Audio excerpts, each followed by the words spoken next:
All right, y'all. Welcome back to the Hurdle Podcast. Like we mentioned in our draft recap, here's our basketball episode. We are previewing round 2 and kind of recapping some series from game 1 that went a little longer. Obviously, Bailey and Avery covered awards and a few of the series that ended early. Which, if you haven't checked that one out, check it out. It was very, very good. Thank you. But we're kind of just going to go over the series that took a little longer, and then we're going to preview round 2 because I think we have some, dare I say, dog matchups in the second round that could really sway this heavily for who we think could win it. So I guess, Bailey, do you want to save the series we want to talk about for the end, or do we want to just get it right now? Let's just do it now. All right. Let's just do it now. Bucks Heat delivered on every aspect. Go 7. There's so many moments to talk about. Oh, 5. Sorry, not 7. 5. I was thinking Warriors. My bad. Goes 5. No one sees it coming. And I think we just got to start with Jimmy Butler, Jimmy Buckets. That dog. I don't care what you want to call him. Jimmy Butler might be the most clutch player and most knows how to turn it on in the moment player ever. Like, Jimmy Butler's okay in the regular season. Jimmy Butler in the playoffs is the best player in basketball at times. It's just, you sit back there and you go, I know Jimmy's getting the ball and he's going to do his thing. Yeah, like in game 5 especially too, because he took, I believe, 3 of the last 4 shots in the last minute of that game. And he went 1 for 3, but he made the one in the last minute of regulation. But then he makes the one on the pullback curl play, which, credit to Gabe Vincent, that pass was just picture perfect. And Spoelstra, what a play draw up. Yeah, what a play call. Because I believe he had it drawn up. Spoelstra said he had the play drawn up for someone else. And Jimmy told him to give him the ball, which is awesome. Dog. That's like some Jordan stuff. I feel like that's totally something Jordan would say to Phil. Oh, yeah. Like, so I love that kind of stuff. And then the shot he made was just absolutely ridiculous. I think, though, like, all the takeaways for me from this were all towards Milwaukee. And it's like, where do we go from here? Clearly, you got to run it back. Like, Drew's still awesome. Do you? I think you do. Yeah. What else are you gonna do? You have prime Giannis. You have to keep going. I don't know what they need, but I think there maybe has to be a change. Obviously, they're going to keep Giannis, and I think they keep Drew Holiday because how good he is defensively. But I think maybe Middleton's the odd man out just because he can't stay healthy. Really? I think the shooting that Middleton brings is huge for this team, but he's so unreliable in the regular season and then into the postseason because it lingers on into the postseason.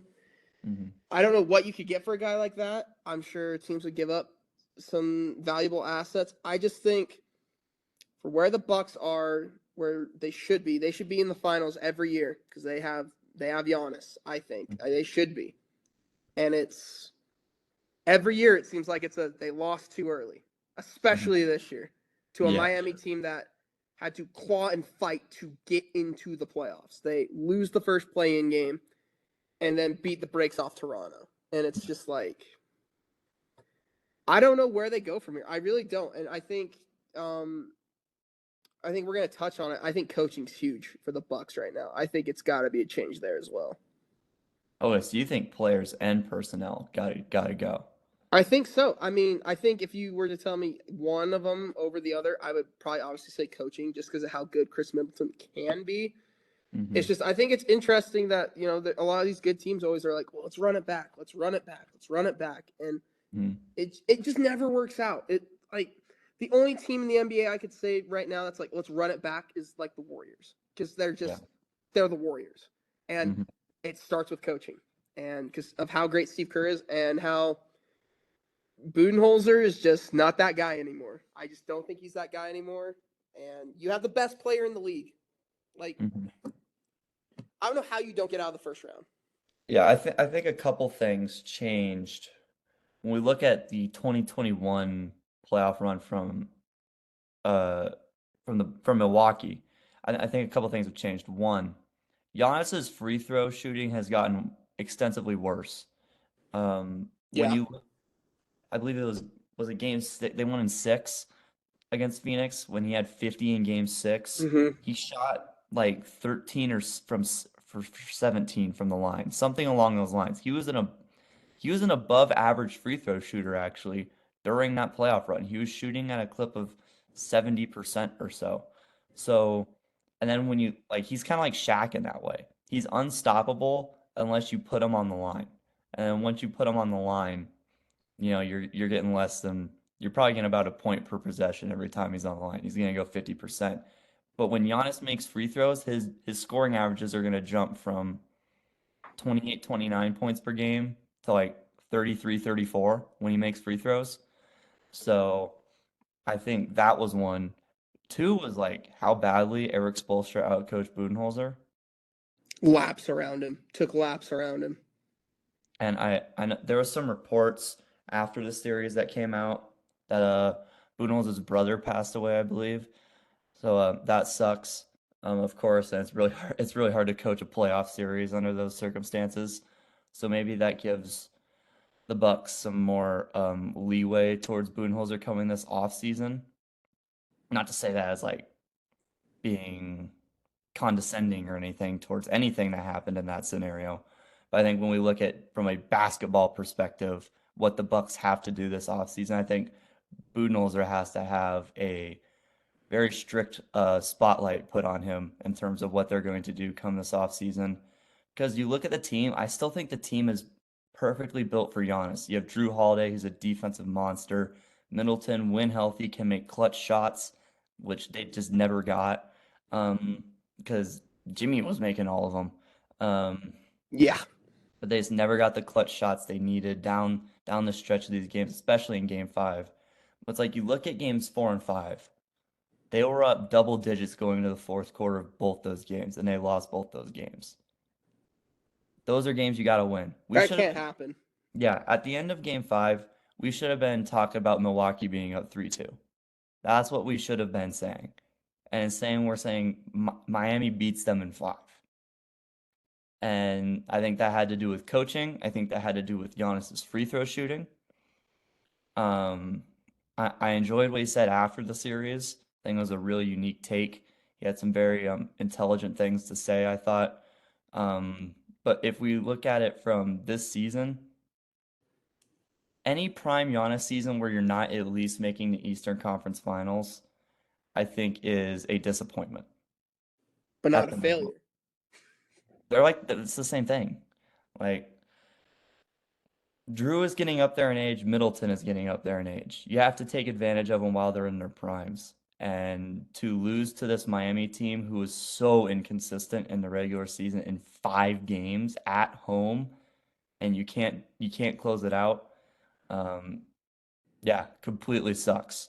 But I think if they say they come back and win it next year, this will be a blip on the radar in Yeah. terms of how we It'll look be at a blur. Giannis's career, how we look at the Bucks over the past 5 seasons as a whole. They just have to rebound in a massive way in the playoffs next year.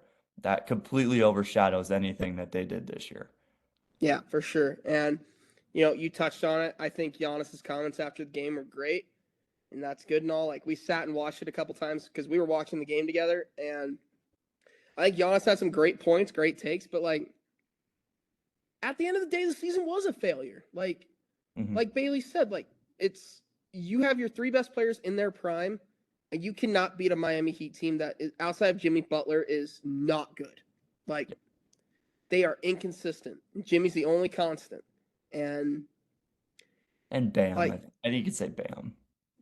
depends on the series, Hmm. obviously. I think depends on the matchups for sure. I just I don't know. I think it has to be chalked as a failure unless they come back next year and just run the East, get to the finals and win it. Like Hmm. you said, like I don't think this is gonna be like it's a blimp on the radar. It's not a blemish on anything. Like it's nothing crazy. But like Hmm. it's concerning to say the least that they cannot beat a Miami Heat team that fought to get into the playoffs and it took the Heat 5 games. Yeah, I think this is kind of like the situation that we saw with Jordan in like 94, 95, where he comes out of retirement and they get beaten 6 by Penny, Shaq, Horace Grant, right? Grant Jordan was coming out of retirement then. But what do? They go 72-10 next year. They dominate everyone and they win in 6 on against Seattle. And they were up 3-0 in that series against Seattle in the NBA Finals. And then they play Orlando again. They sweep Orlando. So I think next year coming into it, if Budenholzer is back, um, and they decide to bring everyone back and just say, hey, let's just go at it again. This year just wasn't our year. I think if they do it they're not going to win 72 games. That's not what I'm saying. But I think if you win 60 games, you're the 1 seed in the East, and you come back and you win the title, this doesn't matter anymore. This topic is over. Now, if you come back and you lose to like the Knicks in the second round, there's going to be some massive question marks going into the Bucks for the 3rd year coming in a row. Yeah, exactly. Let's talk about your team. Let's talk the Celtics. Sorry to Janet Jackson, but the Celtics finally do close it in 6 in a series where I think we both were kind of like this should be over in 4, 5 at the most. Mm-hmm. And I think what we came down with the biggest takeaway is Boston has to be able to close games from here on out because they didn't do it against Atlanta. I can tell you that it was some of like I told Bailey this after I think it was game 5 because they lost game 5, right? Yeah, Trey I hit the said, buzzer beater. yeah, I said Jason Tatum is the best player on the court, and he shot atrociously from 3. Who in the hell is going to guard him when he attacks the rim? Yeah. He should only be attacking the rim in that matchup, and he kept trying to shoot his way out of really bad shooting nights, and that's kind of why I think the Celtics dropped too. Honestly, it was just the inconsistency of Jason Tatum, and just that whole team. I think Tatum was the big, the like inconsistent that we can point to. Mm-hmm. But it's not like Jaylen Brown played stellar. Like it was just I don't know. I think Boston was very interesting in this series. I'd love to hear what you have to say about it, but kudos to the Hawks for pushing it to 6. Mm-hmm. I have a couple takeaways from the series. I think number one, like you said, you gotta be able to close out games. I think the main factor in that is that Joe Mazzulla has no playoff experience whatsoever. He's a first-year coach, and they're trying to do it again with their first. They had to do it with Udoka last year, who was great, and now they're having to redo that whole process again with Mazzulla this year. And it feels like for Boston, when they should be making progress, it feels like they're running in place in sorts, if that makes sense. No, totally. Just with the whole coaching scenario, and it's like he's not 19 anymore. He's 24, 25, coming on 26. And I know he's still super young. We're just hitting the brinks of his prime, but we have to see evolutions into being able to outthink opponents, right? Like when we watch Kevin Durant play, yes, he can get his from 3, he can get his in the lane, and that's the way Tatum loves to play, is in the lane and shooting threes. He's either taking shots 4 feet from the rim or 30 feet from the rim. But when we watch Durant play, Durant makes his money from 18 feet out. That's where Durant is just automatic. Tatum doesn't have a pull-up mid-range game yet. I don't, in my personal opinion, because he's drawing the best defenders of every team, is going to be drawing the best defenders for every team throughout every series until they make the finals, if they make the finals. I think when we go into this offseason, that's the evolution Tatum's game has to make. You have to be a threat from the mid-range. Because if you're just dribble drive, teams with bigs can just collapse and rotate, and then the drive doesn't matter if you get by someone, right? These NBA teams are way too good to have someone fall for a pump fake, you drive, and them not be able to rotate correctly. So that's where the pull-up mid-range game comes into effect. Tatum loves the step back. I'd love to see him incorporate that. I think that's where he takes his offensive game to the next level. Because you see Durant, he shot 45 or 55% from the field this year. Granted, in like 40 some games. He was 55, 40, 90. He's the most efficient shooter ever this year. So I think that's where Tatum has to take his next steps to go from being a 45% shooter to like a 52% shooter. And then Boston's offense becomes so much more efficient.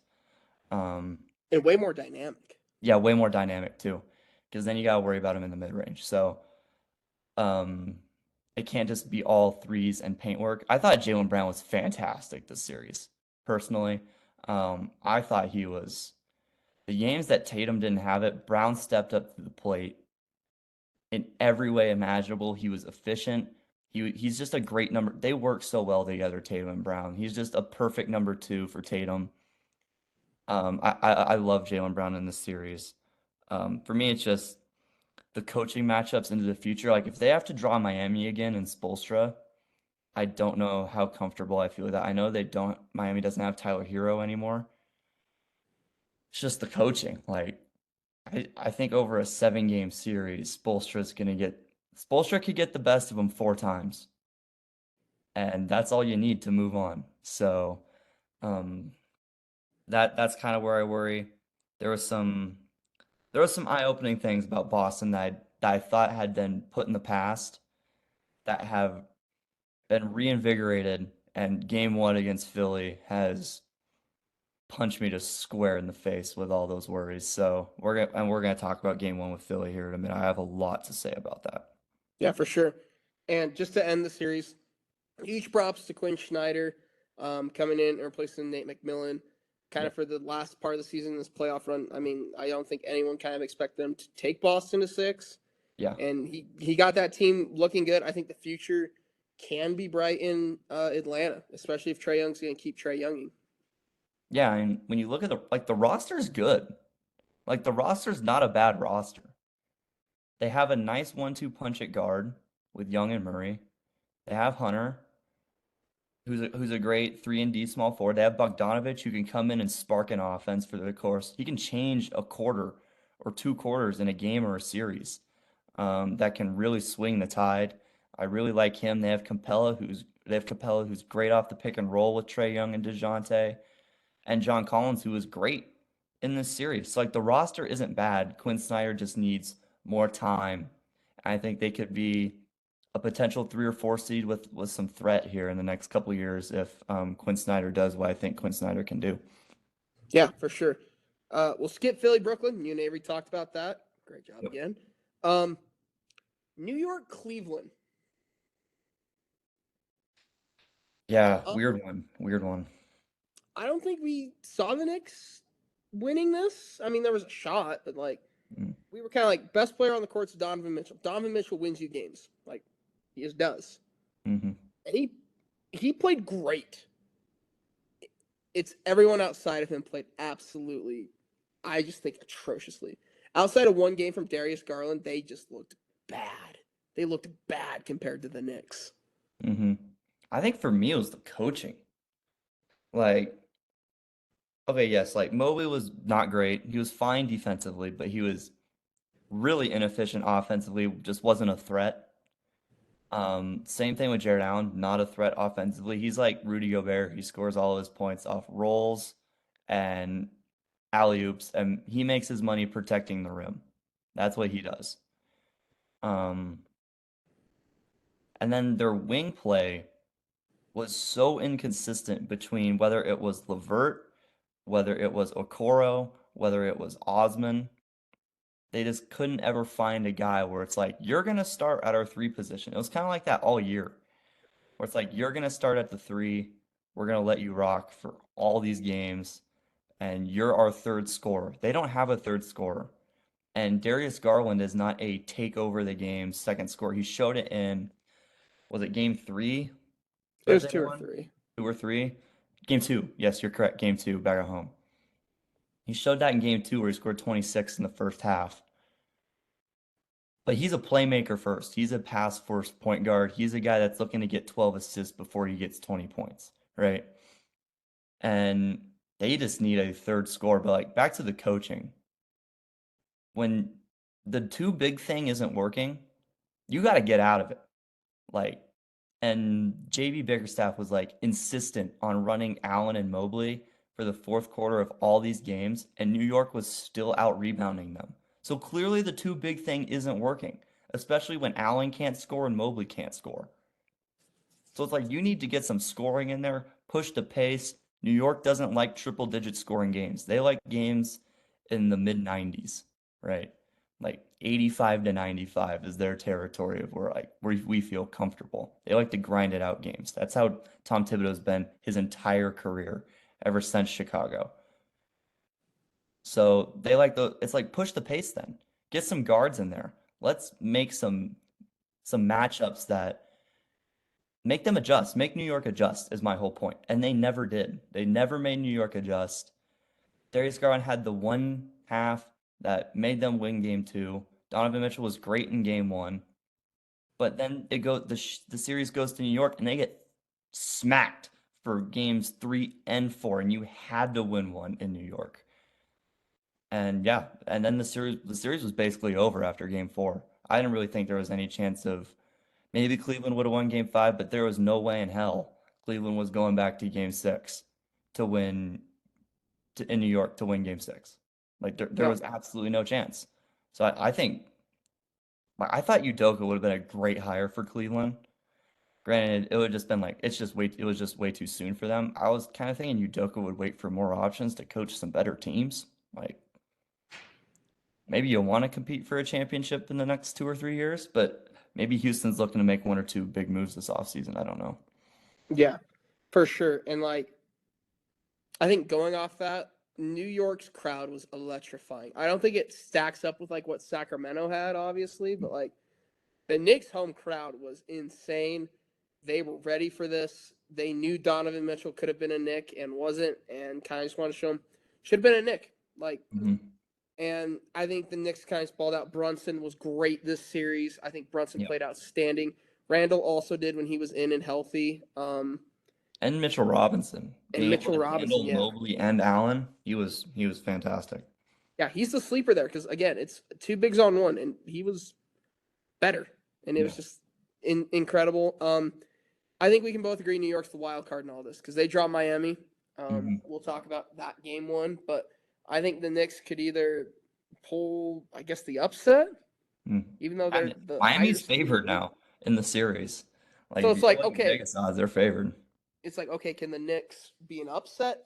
That's to be seen. Again, coaching will be a big role in that. I think that's a great coaching matchup with Thibodeau and Spoelstra. Yep. But yeah, so let's go out west. Again, you guys touched Nuggets, Wolves, and Phoenix Clippers.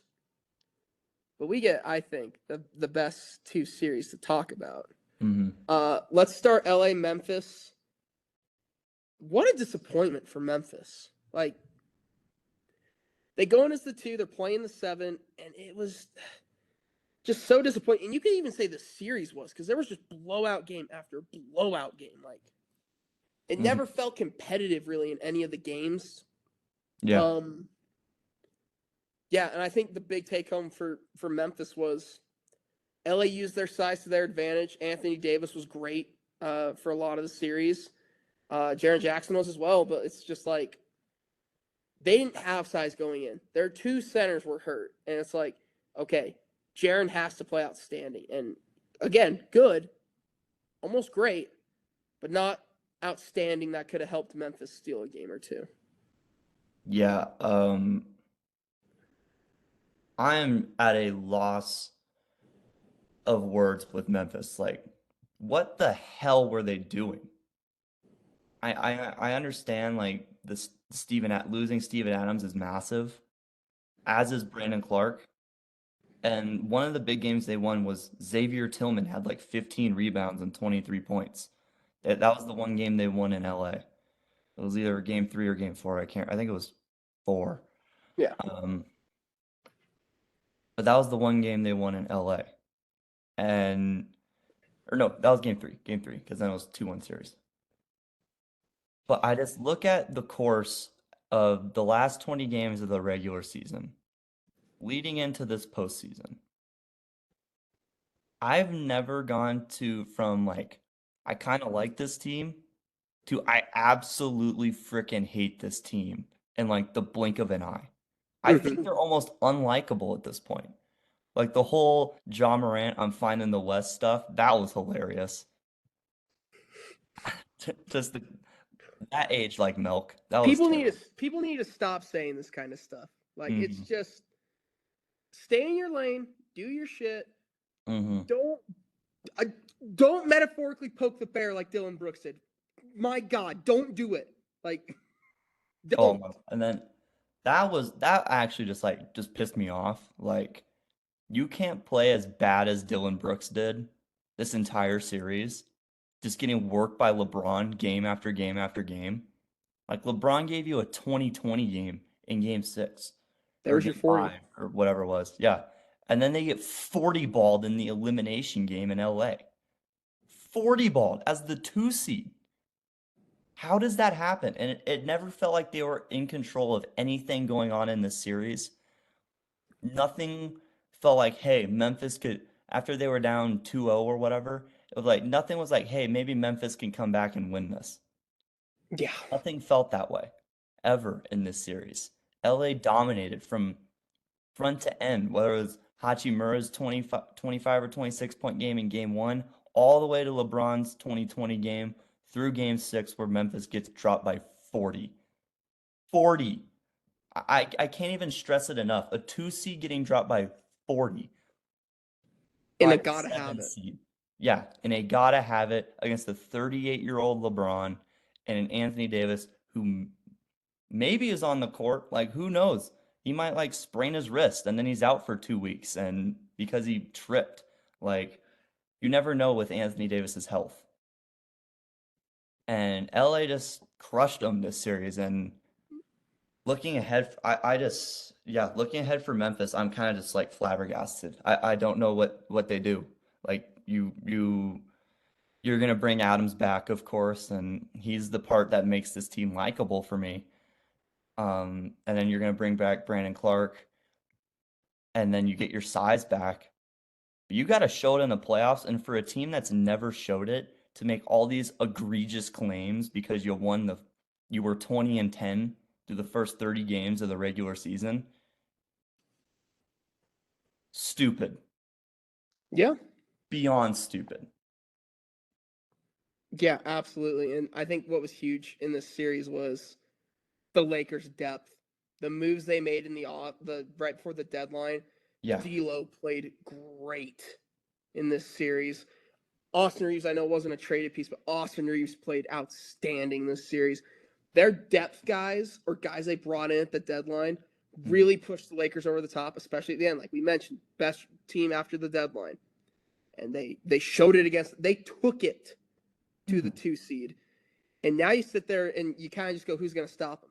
Like, it is almost like it is on track for the Lakers and whoever out of the East. Like, there's so much talent in the West, and what keeps coming back to me is who beats the Lakers now, Mm-hmm. which is insane. Yeah. Yeah, it is kind of insane. I know it feels like I'm just trying to harp on Memphis for this whole time. LA was great. Like Anthony Davis did his thing.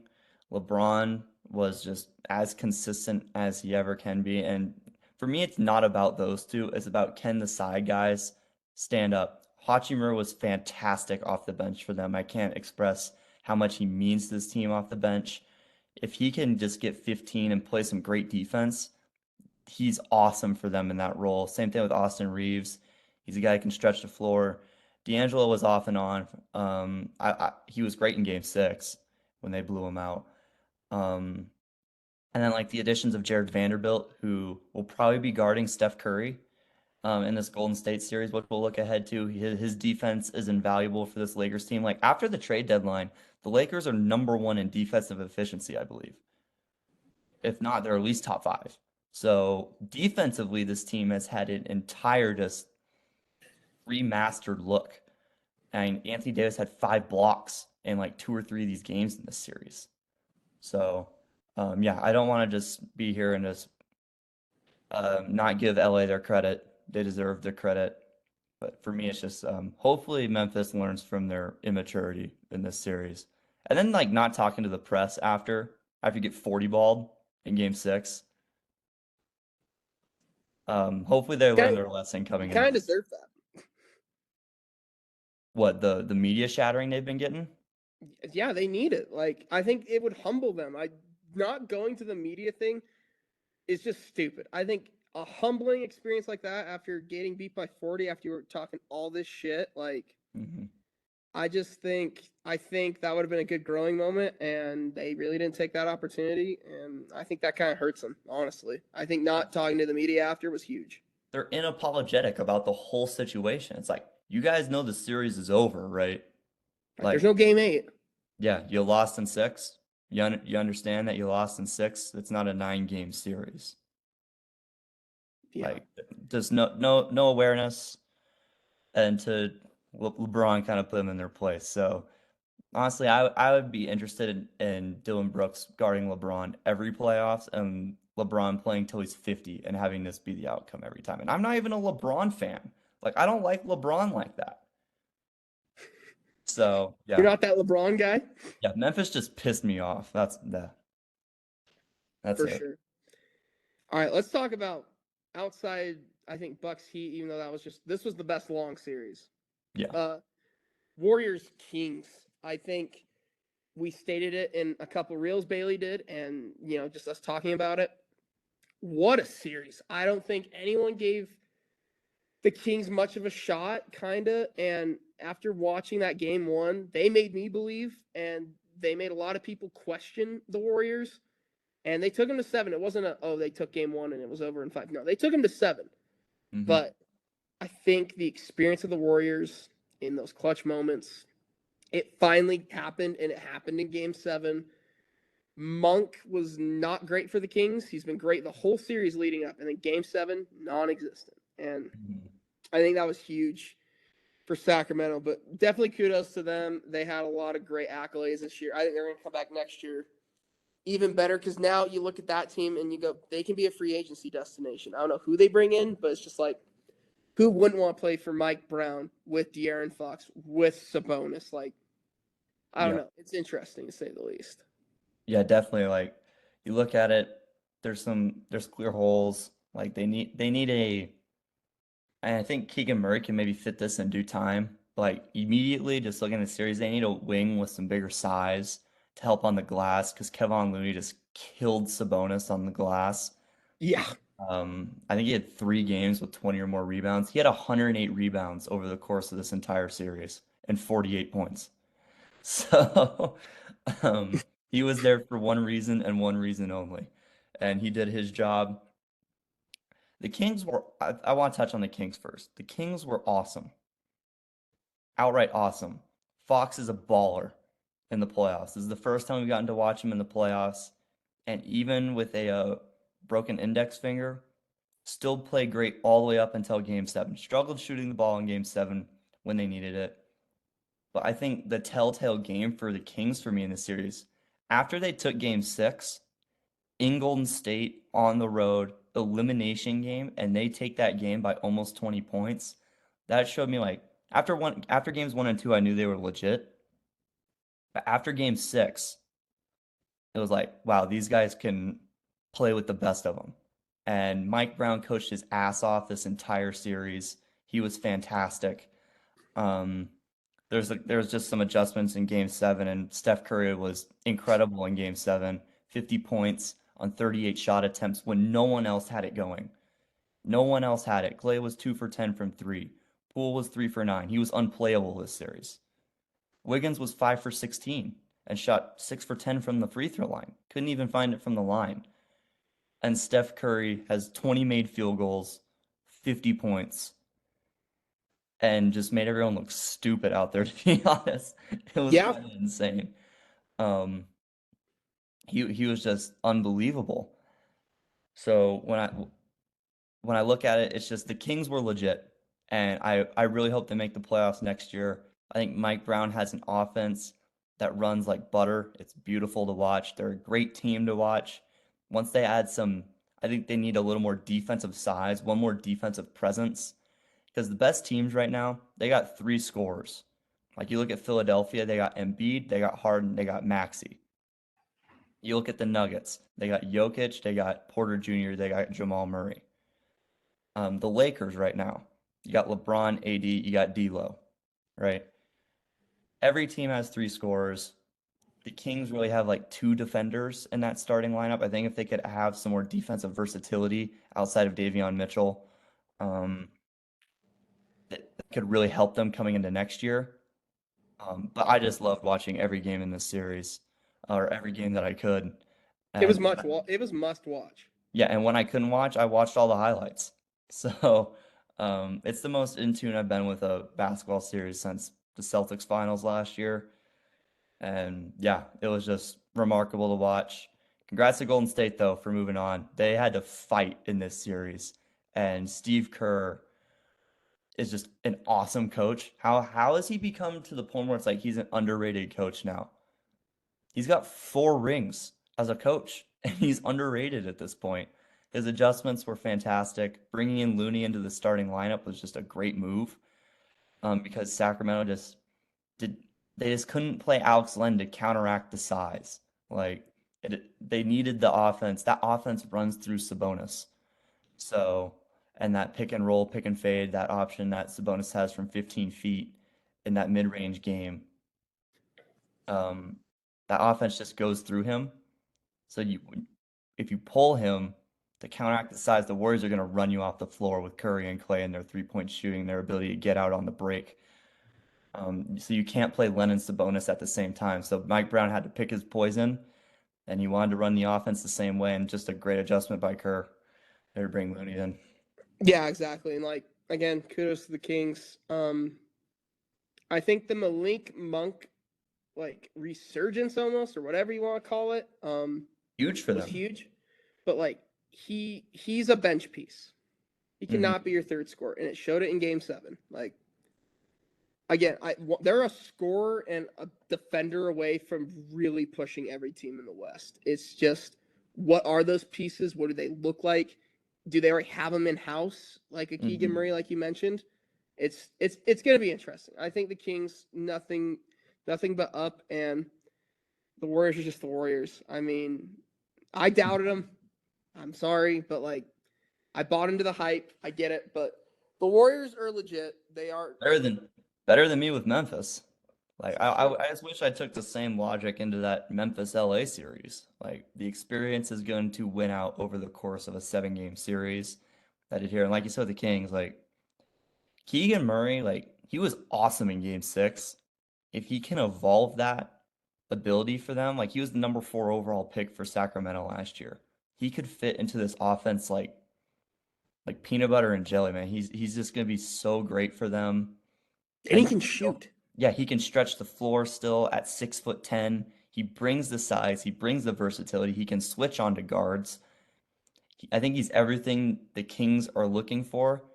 I actually think a large part of it, like in the next 1 to 2 years, the Kings could be really, really, really good.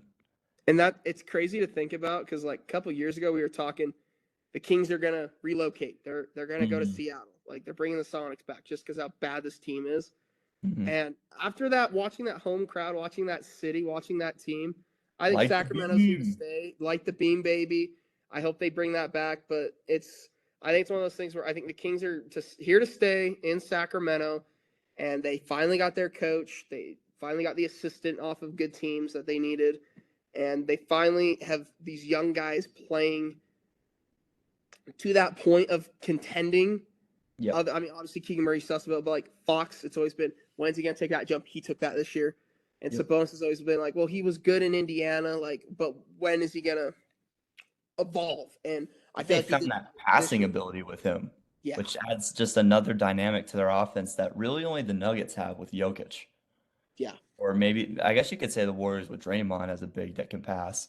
Um, but most of Draymond's stuff, though, is off pick and roll. No one's guarding me. And then it's backdoor cuts from the other side where he's ditching off, or he's feeding it back to Curry or Clay on the outside if teams decide to collapse on him for no reason. Um, exactly. and Sabonis, it's like a much more space it out. I can really freaking pass. Like And I I can. can mess you up if I get my Yeah. shots. Yeah, absolutely. And he can make reads out of the post, and he's just a very versatile player for them. I just love how the Kings developed their offense this year. Mike Brown ran it to a T. There's a reason they were the number 1 scoring offense this year. and there's a reason he won Coach of the Year. It's Yep. just, yeah, Unanimously. that's pretty prestigious considering what Kerr's done. Mm-hmm. But Yeah, our definitely. second round time, we're gonna look to our matchups here. Let's start Knicks Heat because we've seen a game of it. Miami takes game one. I think what I mentioned earlier of the Spoelstra Thibodeau like coaching matchup is gonna be interesting. If it's any indication, the Heat are just gonna run away with this. Spoelstra is, whew, his Yeah. game plans are immaculate. Yeah, and then I think it's really gonna be what team has someone step up. Because Jimmy's gonna get his shots. He might not play game two because of according a baseball sized swollen ankle. Like that's never a good sign. Yeah. So it's like who's gonna step up for Miami? But it's also who's gonna step up for the Knicks? Because who knows if Randall's gonna be healthy to go. He didn't play game one. Mm-hmm. So I don't know. It's gonna be an interesting series though.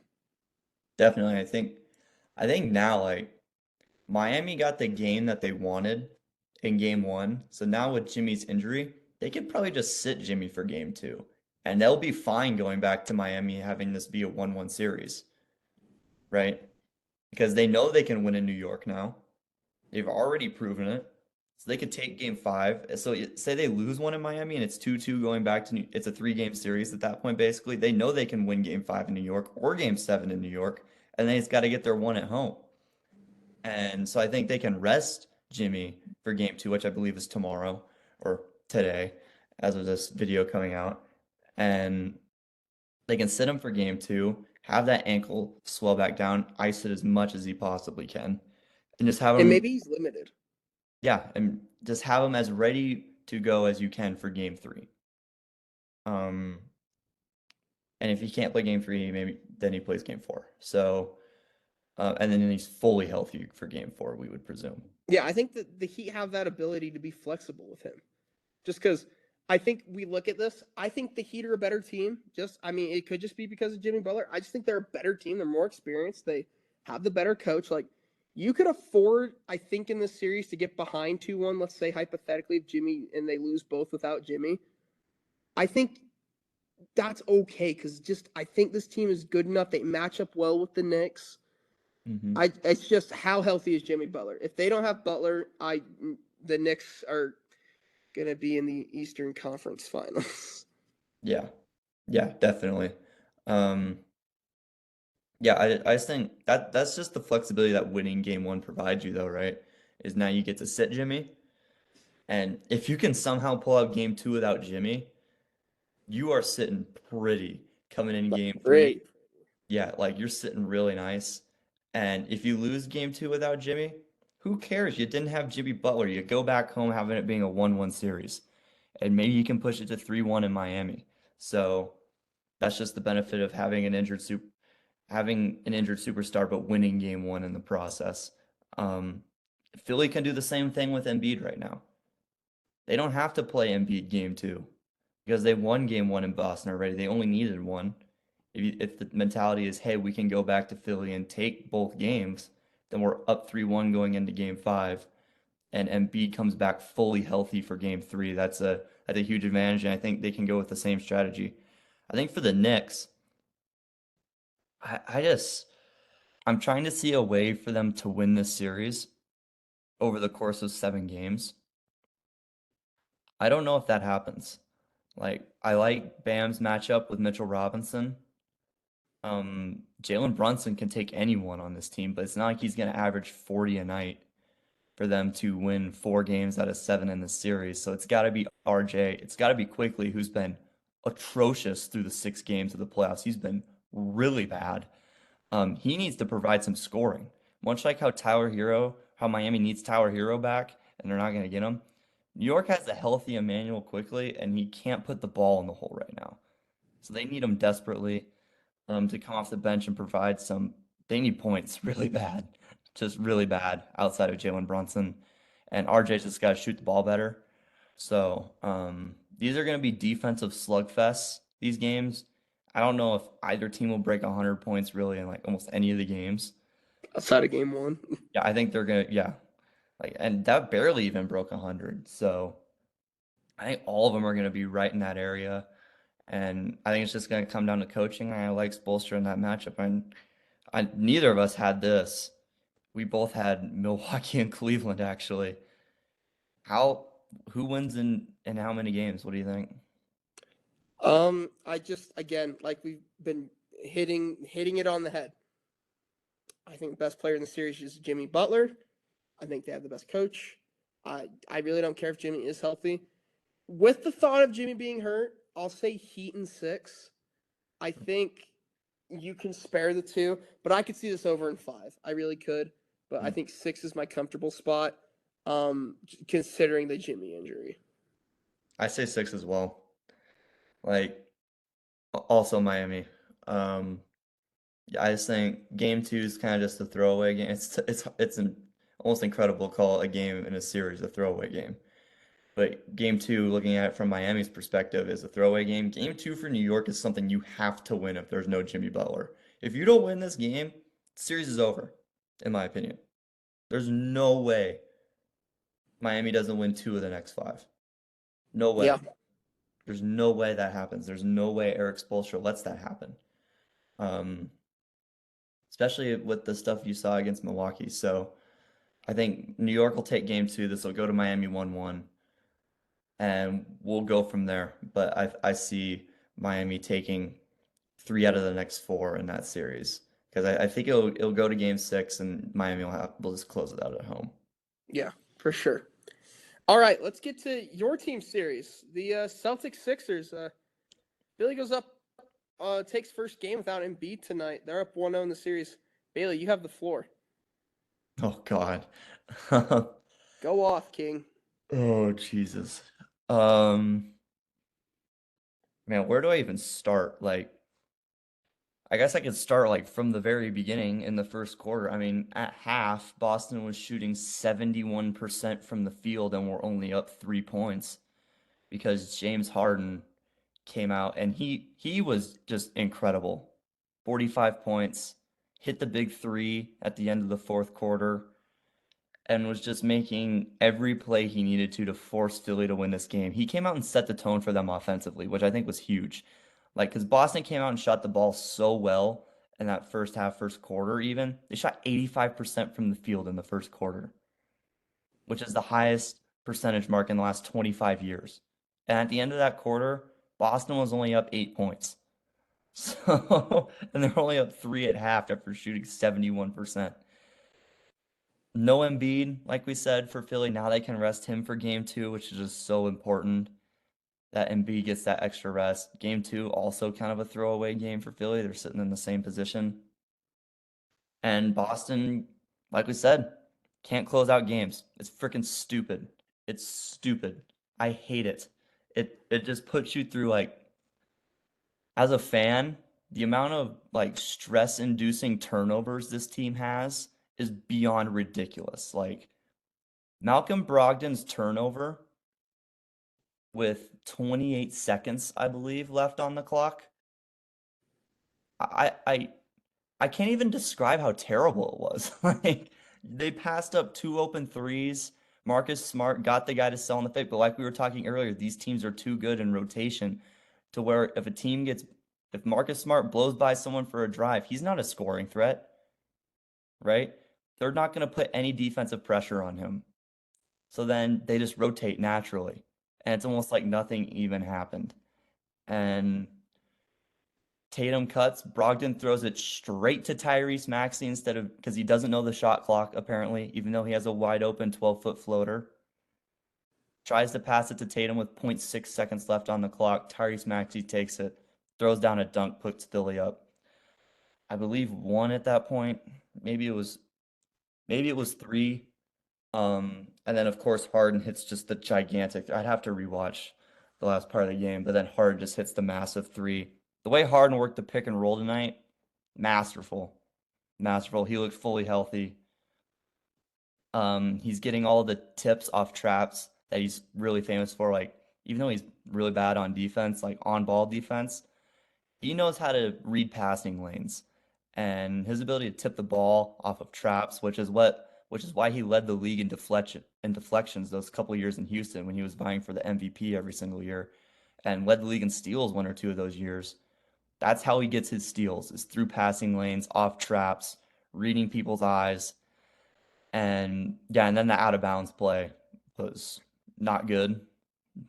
They run the same set every time out of the out of bounds. It's the 3 guys on the wing, on the right hand side wing when they inbound it from the left, and it's Tatum and Brown in the corner, Horford on the block, and either Derek White or Marcus Smart at the top, and they run the same freaking set every time. They did it against Atlanta, it didn't work. They did it against Atlanta twice and it didn't work. Against Brooklyn in the regular season when they blew the 28-point lead. They run the same out of bounds set. Get some new looks, please. Please. You have to have more than 5 out of bounds plays in one set to get open looks in the clutch for your star players. That's what the clutch is about. You got to be able to get open looks for your star players. Tatum didn't get any open looks. Brown didn't get any open looks. And Brown took like 11 field goal attempts tonight. Way too little. Way too little for Jaylen Brown. And for you to shoot the ball at the clip that Boston did tonight and lose this game in the fashion that they did sucks. Sucks so bad. And we had this series. I had Boston winning in 5. I still have Boston winning, but in 6 now. But Jesus Christ. It's the best way to describe it. Oh my God. Sorry. No, you're good. Go ahead. I didn't get to watch this game, but Bailey just, I think, gave me the whole game, so I'm good. Yeah. I think what this comes down to for me, it's giving me Miami vibes. I just think Philly can go without their star player and get a game in Boston. That's huge. And I really don't know who on Boston can stop Embiid, quite frankly. Embiid is that guy. He is coming in injured, so that might affect it. This is kind of a toss-up for me. I think it goes 7. I think it'll go 7. It's just a matter of Boston was able to finally close it out against Atlanta, but I think we both agree Philly's just a head and shoulder team above Atlanta. Mm-hmm. So if Boston is not going to make adjustments, Philly will take this in 7. So I think they take it in 7 over the Celtics. I think the Celtics are a better team when they're on, but lately they haven't been. And we've talked about it in football. We've talked about it in almost any sport we talk about. If you're going in hot to stuff and riding that wave, you're unstoppable. Mm-hmm. And it's the opposite effect of that too. If you're going in cold, you have to do a lot to turn it up. And I just don't think Boston coaching-wise can make the adjustments to counteract Philly. I'm not saying Doc Rivers is a great coach. I mean, clearly he hasn't done anything with this team in a while, or even those LA Clipper teams, but I think the Sixers finally break the curse. I think they get to the Eastern Conference Finals. Yeah. And there's some positive takeaways from Boston. I love how aggressive they were in the first half. Then they turned into a full-on perimeter team in the second half, which I don't love. Like Tatum had 30 3 minutes into the third quarter. I think he finished with 36. I just think you gotta get Jaylen Brown more looks. He will be more aggressive naturally. He's not going to take 11 shots every night. He's going to get pushed towards 17, 18 looks a night. And yeah, I mean, there's no need for Philly to rush Embiid back now. If you can win without him in game 1, why would you push him back for game 2 if he's not 100% fully healthy? Because clearly you can win. And I'm not discrediting Philly at all. I just think I definitely think Boston's going to take game 2, especially if there's no Embiid. I think Boston is going to take game 2 no matter what. I also think it's interesting that Philly won this game and Tyrese Maxey was 8 for 21 from the field. Did not shoot the ball efficiently. Still had like 25 points, I believe, or 26. But just didn't shoot the ball all that well. I think Boston's going to continue to be aggressive, get Harden and Maxey into some foul trouble. Maxey had 5 and was nearing 6 there in the end of the game tonight. But yeah, I worry about Boston's ability to close out games, and it's going to give me a heart attack here in the next week. Hey, I'll be here for you. Don't even worry about it. You're fine. You're a young, spry man. You don't need to be having a heart attack over this. But that's what Boston sports will do to you if you're a Boston sports fan of late. Yeah, the Bruins too. Yeah. And the Red Sox, but we won't get into that. Better record than the Yankees. Okay, well, this ain't the baseball podcast. I'll come on there and put both you and Nick in your place, even though I don't know anything about baseball. Don't even. We're not doing this right now. Let's jump out west. Denver, Phoenix. They're 2 games in. Denver's taking 2 in Denver. Yeah. Huge. For a series that I think we both kind of just thought Phoenix has too much star power.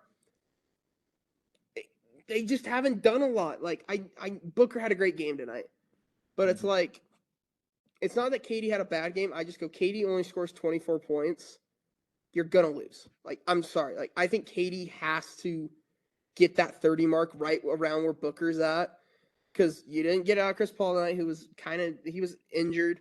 You're not getting it out of Ayton. You're not getting out of anyone. So like. The second scoring option, if you're going to be this star-loaded, has to be getting you 30. I'm not saying he played bad. I'm not saying it's a concern, I think. But I just think Devin Booker can't do it all for this team, especially in this series. I think you can actually say KD has not played well in this series at all. I mean, for KD standards. Exactly. 10 for 24 from the field tonight, or last night. 2 for 12 from 3, and had 7 turnovers in game 1 with 1 assist. He's been struggling against this Denver defense, to say the least. And I totally agree. They had 4 bench points tonight. 4 total bench points tonight. And Ayton had, like, Phoenix got held to, was it 87 or 89? 87. 87 points tonight. Denver didn't even break 100. They still won. Jamal Murray was 0 for 9 from 3. They still won. Michael Porter That's Jr. stuff that can shoot you out of games. Yeah. Like, the fact that they won and Porter and Murray combined for 17 points is insane. And Ayton is getting smashed by Jokic right now. He's getting smashed. Jokic had 40 and 15 tonight. So, like, Phoenix just has to get more from everyone, to be honest with you, like, except for really Booker. But then I look at game 1, Durant plays fine outside the 7 turnovers. Booker was fine, but he only shot 1 3. And Chris Paul goes 1 for 5 from 3. And Phoenix only took 23 threes in the first game. Like, people are like, whoa, 23 threes, that's a lot. That's not a lot in today's NBA. That's really small, actually. Because Denver took like almost near 40, and they hit 16 threes. And Phoenix only scored 7 threes. That's 27 points in differential right there. Quick math for some of y'all. I was going to say quick maths. And I'm really worried about the Suns' depth. KD's got to start turning it up offensively. I think when they go to Phoenix, I think the series shifts a little bit. I could see this being 3-1 Denver coming back to Phoenix. And the lack of depth for the Suns to get 4 points out of your bench is stupid bad. Like, it's horrific. Atrocious. Nightmarish. And now Chris Paul might be out for a couple games with the wrist. Who knows what's going on with that? And I just don't know where the answers are. Like, for Denver to have their second and third best scorers shoot the ball this badly and still win by 12, I think says a lot. Mm-hmm. I think it's huge. Like, yeah. Again, I think we were kind of doubting Denver almost, and they're kind of putting us in our place, because I think right now, if you ask me who's winning the series, I think Denver takes it in like 5 or 6. Yep, I would agree. Just because of how bad Phoenix is playing. Like, on paper, you see this all the time with teams. On paper, this is the best team in the league. Yeah. And it's not really close, I think. And the fact you're down 0-2 to really Jokic, not even the Nuggets, Jokic.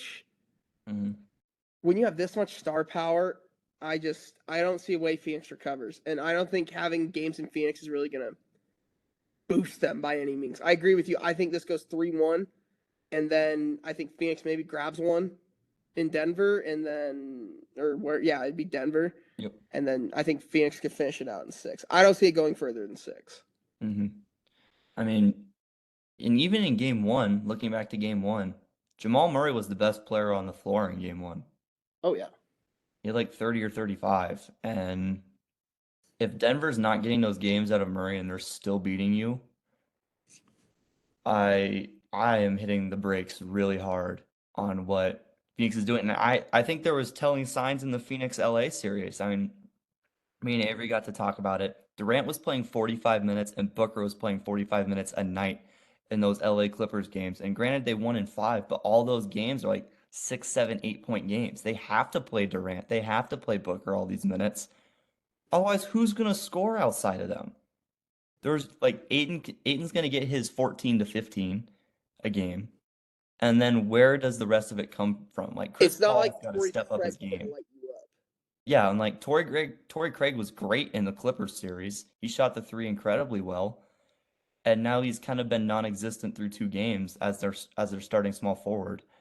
And no one off the bench is doing it. They just got Campaign back. He went 1 for 7 today.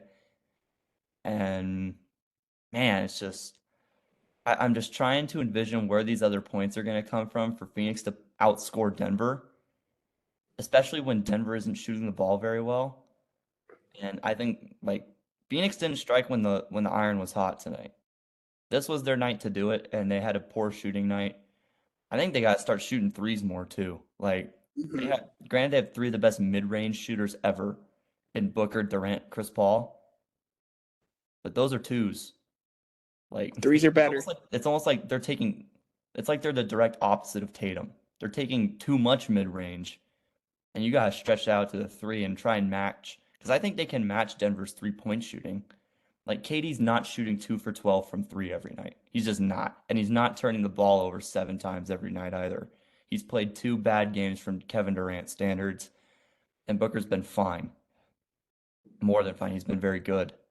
So I think Durant's going to turn it around. I think Phoenix can still win this series. But right now it's just like, where are the other points going to come from? And I'm just not seeing them. So what do you have? So I think I have Denver in 6. I think it's just still so hard for me. Like I said, all that reasoning, it's so hard for me to pick against Booker and Durant. And I don't think Durant struggles that. I think this is 2-2 coming back to Denver. And then it's a 3-game series. I'll have Denver in 7. Okay, very nice. Denver So we in both 7. get Denver, the Super Suns. The run ends here, kind of a deal. But I think I can totally see it going 7 as well. But Phoenix has to figure it out quick, and if they don't, they are screwed. Like if It's over. if they lose either game 3 or 4, the series is over. Yeah, absolutely. And they said we wouldn't get it again. Everyone said, "Yo, Curry, LeBron." The last was in the finals, and we get it again. We get it again. We get Warriors, Lakers. I'm hyped for this series. This is going to be a fun one, and it's truly a tale of 2 different teams. It's the shooting of the Warriors versus the versatility and size of the Lakers. Mhm. And it might just, I think at the end of the day, it might just come down to who has the best player on the court. And that Yeah. might change every game because you see Curry going off for 50 in a gotta have it game. But I know you can get that out of LeBron. Mhm. And it's going to be And fun. How do you feel about this, Bailey? I think this is man, I'm so excited to watch it. Even though I'm not a fan of either of these teams, to get Curry at this point in his career where you could argue like he's not as efficient as he was in like the prime of Curry's career. I think Curry is really still in his prime if we're being honest. Mm-hmm. But we're near towards the tail end. And while he's not as efficient, I think offensively, you could say this is the best Curry has ever looked. Like, Curry's not the player to take 38 shots in a game. No. And then he goes out and does it in a game 7 when you need it most. And just shows that like he's more physically built now than he was in his prime in like 15 and 16 when he rattled off the unanimous MVP and the back-to-back MVPs. And they were dominant then, the 73 and 9 season, of course. But I think you could say he's taking tougher shots now than he was back then because teams were still adjusting to Steve Kerr's controlled chaos offense. The organized chaos. Yep.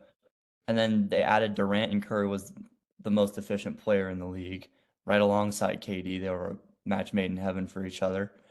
And so he's taking tougher shots now because there's not as much offensive threat. Clay's at the back end of his prime. Jordan Poole looks like, I don't even know what he looks like. He looked awful through all 7 games of that series. And so he's taking all these tough shots, and like Draymond's not going to score. Looney's not looking to score. So he's having to carry all of this offensive load, and he's doing it at an efficient rate. And it's just awesome to watch. He's been phenomenal. You could say he's the best player in the world right now. You could I've been saying it's Giannis over the past couple of years, really ever since like right after the Kawhi Toronto season. I was on Kawhi there for a while. And now you could say it's Steph after Giannis. And he's just been remarkable. But like you said, LA's size.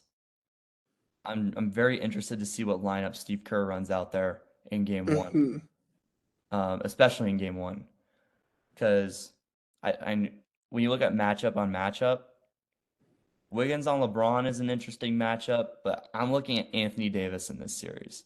This has to be AD's series. Has to. Has to. And when I look at it, he's getting Looney.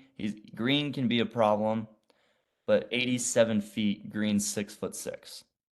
So I think if they look to get AD touches out of the pick and roll or in the short corner post, AD can work his magic from the mid range there. And defensively, AD poses a presence that Sacramento did not have with Sabonis. And I think that's the big thing, is AD can switch out onto guards. And it'll be very interesting to see how Steve Kerr adjusts. Yeah, for sure. And I'm going to pose this question to you because you kind of touched on it. After watching that Kings-Warriors series, I think Curry's the best guard of all time. Point that guard? game 7 was something to behold. Yeah, point guard. That kind of solidified it for me. And I mean, we're going to see what kind of run they go on here, but like they managed to win another title. It's kind of like, holy shit. Like, they're legit. Like he is him. He is that guy. Because he's the leader. He is. He's the ringleader to the chaos that Steve Kerr gives him. And I know we'll do like over the summer we'll probably do like all-time rankings and stuff like that. Curry is breaching my top 10 as we speak. You could argue there's a very solidified argument that he's better than Magic as the greatest point guard of all time. And yeah, there's just legacy stuff. What Curry is doing right now is unbelievable. And yeah, he's just been absolutely phenomenal. Yeah, I wouldn't even disagree with your take. I think the way he's revolutionized the game over the past decade, the way he's revolutionized how you win basketball games, it's something we really haven't seen since like Magic or Jordan. Like Jordan revolutionized it in the way that no one thought you could win the title with your number one player being a guard. No one thought that, especially as scoring guard. No one thought you could win it with someone being your number one scorer as a guard. Because Magic wasn't the number one scorer on those Lakers teams. It was still Kareem, and they still had James Worthy who came through. And Jordan shaped how you win that way. Magic did it. Magic and Bird did it the same way. They did it with their ability to pass and just play some of the most pure forms of team basketball, whether it was the Showtime Lakers or the 85-86 Celtics teams. Just how you pass and play team basketball. And those are some of the greatest teams ever assembled. And they were built off the ability to run the fast break and their star players' ability just IQ. It was just built all off IQ. Steph Root has revolutionized winning in his ability to shoot from 40 feet whenever he feels like it and shoot it 40% from that distance. So you have to guard him at half court. And you look at Damian Lillard and now his ability to shoot from 40 feet. And now LeBron's trying to stretch his game out to 35, 40 feet with his logo three-point shooting. And now the game has evolved so much beyond the three-point line. Durant as well has evolved so much beyond the three-point line where you got to guard these dudes 2 steps inside half court. Otherwise, they're going to pull it and they're going to make it. So Curry has revolutionized winning. He's won 4 titles. He's revolutionized winning in terms of just being able to stretch the floor as a point guard, and we've never seen anyone shoot the way he's been able to, ever. Yeah, it's just a different way of stretching the floor because like everyone talks about you need to get a big that can stretch the floor, and it's like you kind of almost need a Curry that can stretch the perimeter on teams. Yeah, like that's a great point. Like the stretch 4 was so massive before Curry came around. Like Dirk was the ultimate stretch 4, but like teams were signing like Ryan Anderson, like who was a stretch 4. He was made to shoot threes. Houston had him for like 4 years, $64 million on those Harden teams, just because he can shoot as a big guy. And now you look at the Warriors now, there's no stretch 4 on that team. It's Looney and Draymond Green. They can't shoot outside 4.5 feet. Yeah. And that's just what Curry has done to the game. Curry like diminished the stretch 4 to where it's like we don't even need you anymore. Yeah, and like that's kind of what happened with the KD thing. It's like, Mhm. hey, Curry's taking all these steps. We kind of just don't need you. Like, obviously, it wasn't that's not how it went, but it's like it feels like that when you talk about it now that like it was like almost too many mouths to feed. He was the stretch wing that big that everyone kind of looks for. He was a luxury. But exactly, he was a luxury to a team that was already good and didn't need it. But enough of Curry. I'm excited for this series. I know you are. We've touched on it. So who you got? Man. I like LA's size. And I doubted LA in round 1. I think this series could go 7-2. And with the amount of minutes that the Warriors had to play, especially the starters, and especially Curry and Clay, man, it's so tough for me because I look at Golden State's just sheer ability to shoot and score points, and I just don't know if LA can keep up with that. But granted, I look at LA on the defensive end, and I'm trying to figure out how Curry is going to adjust on a game-by-game basis. I like Golden State in 7, though, I think. Ooh, very nice.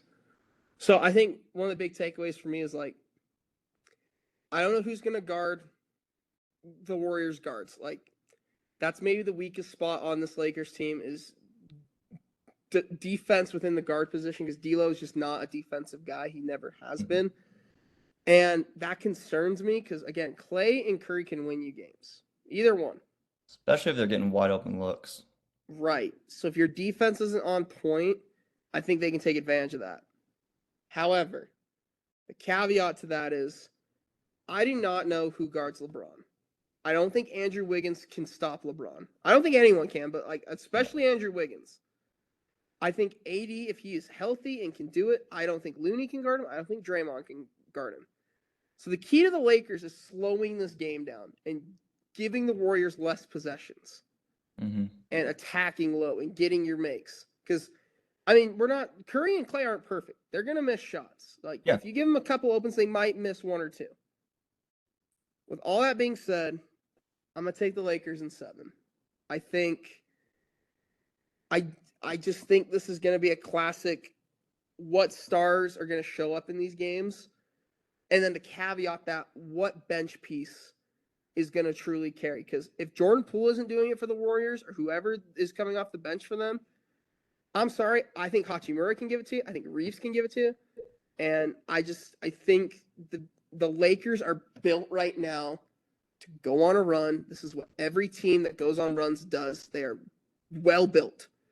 And I think what the Mhm. Warriors are missing right now that they haven't had in previous years is that depth not showing up. Like Yep. Jonathan Kuminga has not shown up.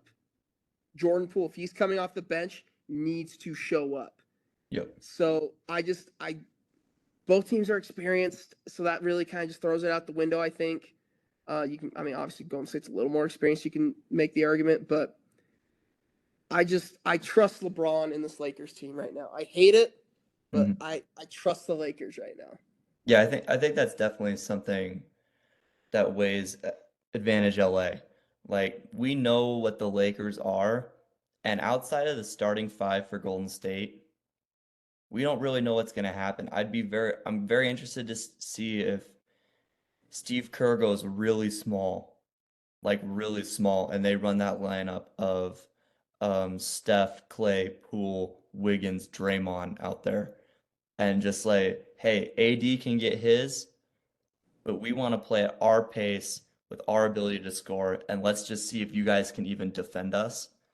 And I'm early in the series, I think it's going to be very telling for Jordan Poole to see if he's in rhythm or not. Because I think games 1, 2, and 3 are going to be like Jordan Poole's in or Jordan Poole is out.